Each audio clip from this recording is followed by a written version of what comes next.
va se lever. On va tous se lever.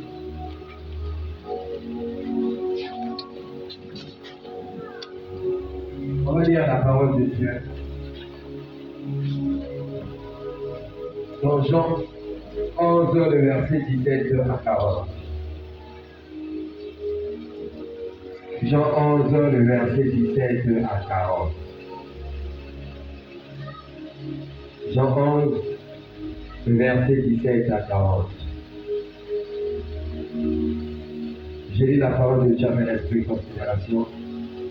Jésus étant arrivé, trouva que Lazare était déjà depuis 4 jours dans le sépulcre.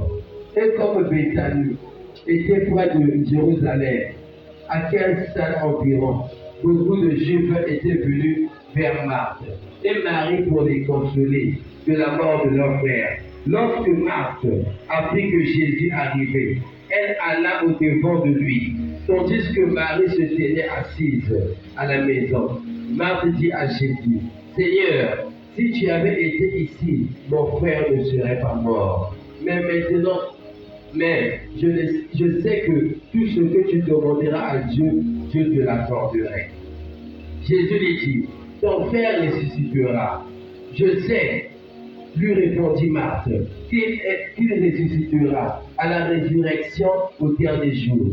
Jésus lui dit, je suis la résurrection et la vie. Celui qui croit en moi vivra, quand même il sera mort. Et quiconque vit et croit en moi ne mourra jamais. Crois-tu cela? Elle lui dit, oui Seigneur, je crois que tu es le Christ, le Fils de Dieu, qui devait venir dans le monde. Ayant ainsi parlé, elle s'en alla, puis elle appela secrètement Marie, sa sœur, et lui dit, le maître est ici. Et il te demande, dès que Marie eut entendu, elle se leva promptement et alla vers lui. Car Jésus n'était pas encore entré dans le village, mais il était dans le lieu où Marthe l'avait rencontré. Les Juifs qui étaient avec Marie dans la maison et qui la consolaient, l'ayant vue, se leva promptement et sortirent. La suivirent, disant, elle va au sépulcre pour y pleurer. Lorsque Marie fut arrivée là où était Jésus, et qu'elle le vit, elle tomba à ses pieds et lui dit, Seigneur, si tu avais été ici, mon frère ne serait pas mort. Jésus le voyant pleurer, elle et les Juifs qui étaient venus avec elle, frémit son esprit et fut tout ému. Et il dit, où l'avez-vous mis? Seigneur, lui répondit-il, viens et vois. Jésus pleura. Sur quoi les Juifs dirent, voyez comme il aimait. Et quelques-uns d'entre eux dirent, lui qui a ouvert les yeux de l'aveugle, ne pouvait-il pas faire aussi que cet homme ne meure point? Jésus, frémissant de nouveau en lui-même, se rendit au sépulcre. C'était une grotte et une pierre étaient placées devant. Jésus dit, ôtez la pierre.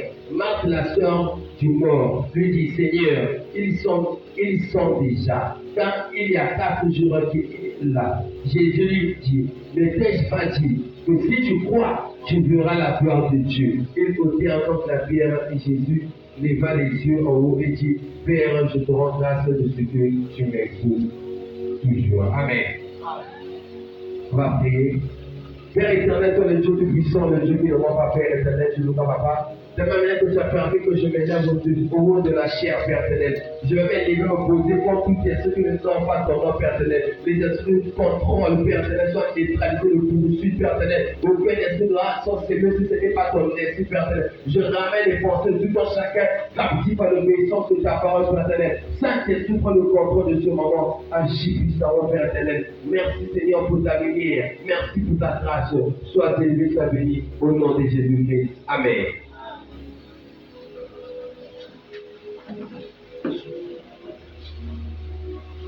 Bien-aimé, le thème de mon exhortation ce matin, l'intervention surnaturelle de Dieu dans ton problème. Amen. L'intervention surnaturelle de Dieu dans ton problème. Amen. Voilà pourquoi, bien-aimé, ici, là, on nous parle d'un homme qui s'appelait Lazare. C'est un homme qui s'appelait Lazare. Mais cet homme-là était malade. Lazare était un homme malade, il avait 2 sœurs, Marie et Marthe. La Bible nous dit que Lazare était tellement malade, et tellement grand ses sœurs ont vu la maladie de Lazare. Ces sœurs ont dit, ils ont envoyé des gens à l'appeler Jésus. Pour dire à Jésus que non, ton frère Lazare est malade. La Bible dit que ces gens sont partis appeler Jésus. Ils ont dit, Jésus, Lazare est malade. Mais comme Jésus écoutait cela, Jésus a fait comme s'il n'a pas géré le problème. Amen. La Bible dit que non, Jésus était en mission. Au lieu que, comme Jésus a entendu cela, repart directement pour aller aider Lazare, donc ce que nous remarquons, c'est que non, Jésus a passé encore 2 jours sur la ville là où il était. Amen. C'était encore 2 jours sur la ville où il était. Alors qu'on avait besoin de lui rapidement. Parce qu'il y avait une personne qui était très malade. Et sa maladie était tellement terrible. Mais la Bible dit que non, comme Jésus a entendu cela, ses disciples lui disent que non, le maître, Lazare est malade. Parce que Jésus dit aux disciples, il dort encore. Amen. Jésus dit aux disciples que non, Lazare dort encore. Mais je vais dire à une personne ce matin, peu importe ce que tu vis, peu importe la situation que tu vis, Dieu a la capacité de trouver la solution. Amen. Bien-aimé, ne te lamente pas peut-être parce que tu vois des problèmes, tu vois des situations, tu te dis, est-ce que Dieu va intervenir sur cette situation? Amen. Mais comme Dieu intervient dans la vie d'une personne, intervient surnaturellement dans la vie d'une personne, c'est ce qu'on appelle le miracle. Amen. Comme on a dit, bien-aimé, cette année, c'est une année de miracle. Est-ce que tu es prêt à vivre le miracle cette année? Amen. Est-ce que tu es prêt à vivre le miracle cette année 2023? Est-ce que tu as commencé déjà à vivre le miracle de Dieu dans cette année? Mais si tu as déjà commencé à vivre le miracle, commence même ta main si tu as déjà vécu le miracle. Amen. C'est pour dire que si tu as commencé déjà dans cette année à faire le miracle, il va, de la même manière qu'il a commencé, c'est la même manière qu'il va terminer. Cette année, rien que ça finit, tu verras que le miracle. Pourquoi la vie d'un enfant de Dieu, c'est une vie de miracle? Amen. La vie d'un enfant de Dieu, c'est une vie de miracle. Amen. Pourquoi? Parce que Dieu lui-même, il est un miracle. Même toi aussi, tu fais un miracle. Parce que rien que même on t'a enfanté. Pendant 9 mois de grossesse, tu es sorti, c'est un miracle. Parce qu'il y a des gens qui combattent peut-être pour que tu ne sors pas. Mais rien que tu es sorti, ça t'a donné la victoire. Donc pour dire que rien que Jésus savait que notre Lazare dort. Jésus reconnaissait que dans le problème là, les gens croient que Lazare arrivera à la mort. Mais le Seigneur connaissait déjà par sa dimension que non, quelque chose que les gens voient qui sera compliqué, pour Dieu c'est une chose facile. Amen. C'est quand tu vas dire, est-ce que ce problème-là aura une solution? C'est quand tu dis, est-ce que vraiment dans cette situation, Dieu va agir? Tu te dis, vraiment, c'est tellement compliqué. Mais Dieu sait que notre problème-là est tellement facile. Mais ce que Dieu te demande, c'est juste la foi. Amen. Est-ce que tu peux encore acclamer?